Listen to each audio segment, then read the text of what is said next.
Hello, welcome to Weekly Windup. It's news analysis from me, Leo Kearse. Today, I'm going to be looking at Sturgeon's new lockdown rules, Trump leaving office, and the tech purge of Conservatives from social media. Okay, kicking off with Sturgeon's lockdown. Sturgeon's banned takeaways and outdoor drinking in Scotland. You're not allowed to go into a chip shop in Scotland anymore and buy some chips. Man, Scottish food always seems to be central to coronavirus. Remember, Scotch eggs were deemed a substantial meal, so you could go to the pub. I was worried about that, because if all the Scotch eggs get eaten, where's the next generation of Scotchmen going to hatch from? Scotch eggs are one of those culinary delights, like the deep fried pizza, that could only ever exist in Scotland. They were invented when a Scotsman looked at an egg and thought, I can get more cholesterol in that. And then he rolled it in pork mince and then rolled it in orange breadcrumbs. You ever seen an orange loaf of bread in your life? Where are they getting these breadcrumbs from? Man, bread's always bread coloured. It's never orange. There's people printing out their EasyJet boarding passes on this bread. What's going on with it? Is it the sweepings from a tanning salon floor? I don't know.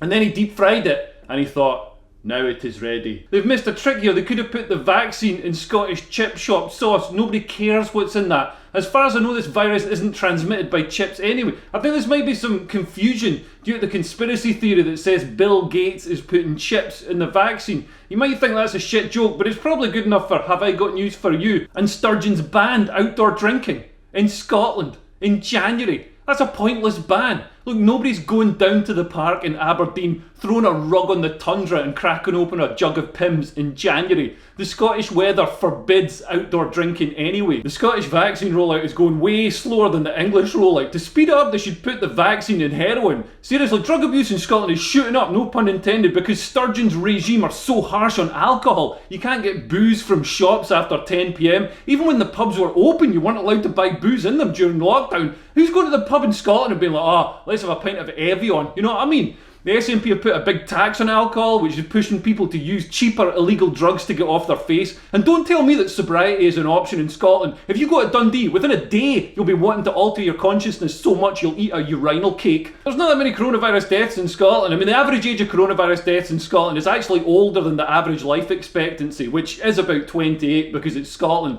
But that means that in Scotland, coronavirus isn't an illness. It's an antioxidant. We should be infecting old people with coronavirus so they can spend an extra couple of years on the golf course. Coronavirus has got to be a great time to be a serial killer. You can murder someone, and if they've had coronavirus in the last 28 days, they died from that. You walk away free. And Donald Trump is leaving office this week, we think. I mean, Donald Trump is basically what would happen if cocaine was a person. We knew he wasn't going to go out easily. He was going to go out like Scarface, just face down in a pile of gack, like an AR-15 in each hand. So he's tried to hang on in there. He started with legal challenges against Biden's victory, which have been condemned as an assault on democracy by people who spent the last 4 years trying to overturn Trump's election victory and have him removed from office. Trump also spreads conspiracy theories like QAnon, which have been condemned by people who spent the last 4 years spreading conspiracy theories like Russia stole the election in 2016. Trump also encouraged his followers to protest, which has been condemned by people who spent the last year applauding protesters across America. And this culminated in the riots at the Capitol building, which have been described as a serious coup attempt. I mean, a serious coup attempt? Oh yeah, I remember when Mubarak was overthrown by some trailer park guys dressed like the village people. Listen, American leaders have done loads of coup attempts, like in Iraq, and they send in tens of thousands of troops, tanks, aircraft carriers, cruise missiles. They don't just get a few hundred trailer park meth heads. Well, they do send in some trailer park methods, but they give them guns and tanks and proper training. And those coup attempts are for countries like Iraq, with a military consisting of 3 angry guys and a goat shouting at the sky. Never mind the most powerful military establishment in the world that you've got in America. Now, I wasn't getting serious coup vibes off this. It's more like a stag do that got out of hand. They're all in fancy dress and smiling and trying to nick stuff. Oh, but they'd be treated differently if it was an Antifa protest. Yeah, they'd be celebrated in the media and by politicians. Police would be taking the knee instead of shooting them. 4 protesters died. One of them was shot by police and the others died from what's been euphemistically termed as medical emergencies. Yeah, that's what dying is. It's maybe the most extreme medical emergency you can have. For all his faults, for all that he's attempted to subvert democracy, he's divided the country, he's tarnished conservatives and Republicans by association, there's still lots to like about Donald Trump. I can't help it. I like the guy. He makes me laugh. And also, the Trump administration has done some good stuff. Like, it's pretty much the only one taking on China's genocide against the Uyghur Muslims.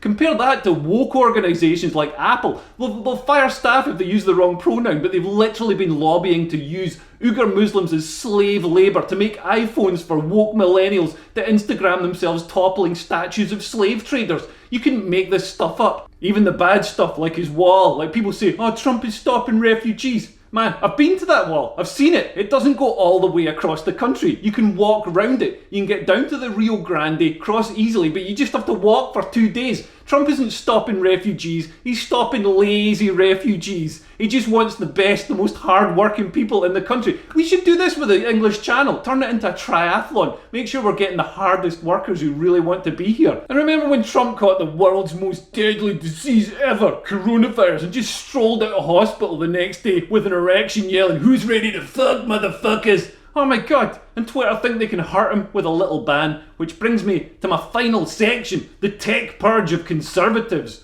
Trump's been banned from Twitter, Facebook, banking, and this purge is spread to other conservatives, but it's not clear which rules he actually breached. These are the tweets that Twitter says incite violence. Man, if Twitter think that that's fighting talk, they'd better not ever be the landlord of a pub in Glasgow. They'd have to bar everyone. And the Twitter rules aren't applied fairly and evenly. Here's a list of people who haven't had their Twitter accounts removed, even though they're quite bad people. So there's Ayatollah Khamenei, who calls for the destruction of Israel. There's Bashar al-Assad, the boss of Syria. There's Kim Jong-un. There's Vlad the Impaler. There's Ryanair. There's Hitler's dog. There's Piers Morgan, Richard Spencer, Coney 2012, Owen Jones, Heather Mills, Pharma Bro, the woman who put the cat in the bin, the inventor of Auto-Tune, O.J. Simpson, Season 7 of The Walking Dead, Sofia Coppola's acting in Godfather 3, and Nickelback, all still out there tweeting.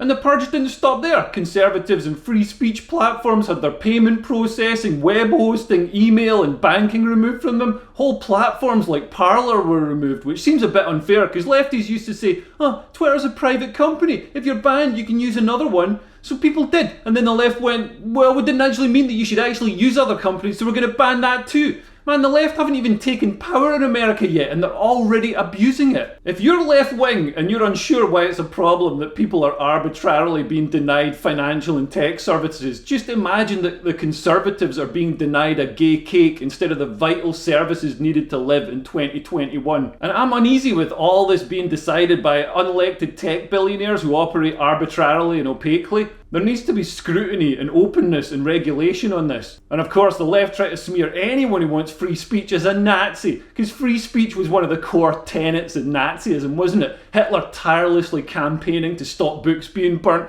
and fighting to ensure that everyone's voices were heard. In case you can't tell, I'm being sarcastic. There are different kinds of right-wing people. I'm a conservative. I believe in conserving the institutions and culture that protect our rights and freedoms, and conserving the economy and our democracy. I'm basically like a 1990s left-wing person, but I believe in property rights instead of pronouns. I believe in live and let live instead of bullying people on Twitter because they offended me. Trump is a populist, which is seen as bad, but shouldn't politicians be popular? Isn't that exactly what democracy is all about? He speaks to people who are left behind and sneered at by the left-wing elites. People who are too busy raising families and earning a living to learn this week's special pronouns. Everything that the left does seems to come back and bite them on the arse. Like the left refused to accept Trump as their president, well then the right refused to accept Biden as their president. The left have court cases to reverse democratic votes and remove Trump and stop Brexit. Well then the right do the same thing. The left have conspiracy theories about Russia stealing the election. Then the right have conspiracy theories about QAnon and Pizzagate. The left spend a year rioting. Then the right riot at the Capitol building. The left have vitriolic antipathy towards the right, then the right have vitriolic antipathy towards the left. The left have socialist populists who blame millionaires and landlords for all society's ills and promise free stuff by redistributing the wealth. Then Trump blames immigrants for all the ills of the world. The left tried to set up their own country in Portland in that autonomous zone, like they're the boundary between North and South Korea or something. And then the right tried to set up their own country. They kind of tried to do it for the whole country, but it obviously wasn't going to work, so I don't think we can take it that seriously. Now they're rolling back free speech and purging conservatives from social media and arresting them and denying them vital tech and financial services. Man, just think, what's going to happen when a right-wing leader is at the top of the enforcement structure again? What if they're smarter and nastier than Trump? Maybe I should have ended on a lighter note. Oh, here's a joke. I saw the German Chancellor the other day. She had a triangular pubic wig. It was an angular merkin. Okay, and before I go, I'll just tell you about my Patreon. So basically, you can sign up to it. The link's like down here or up there, wherever they put it. I don't know, but it'll be on the page somewhere. And basically, you donate every month and give me money. Then I can afford to shop at Waitrose. It's going to be amazing. Going to, like, you know, shop at the deli counter and everything. Whatever level you sign up to, you get access to, like, live stream Zoom gigs where I try out new material, and you can give feedback and stuff like that. There's other stuff that I can't remember. But if you donate to the top tier, ultra VIP, oligarch, super rich guy level, then you get these anti-racist magic beans. Genuine anti-racist magic beans. Here's a certificate of their anti-racism. How do I make them anti-racist? I use the exact same process that Sainsbury's use to become an anti-racist supermarket, despite having a white senior management board and being owned by the Qatari royals. These are anti-racist magic beans. If you grow them, you'll get anti-racist plants, and that's a certificate to guarantee it, individually numbered. Okay, so thanks for listening. I'm going to try and do one of these every week. Thanks for watching. Bye.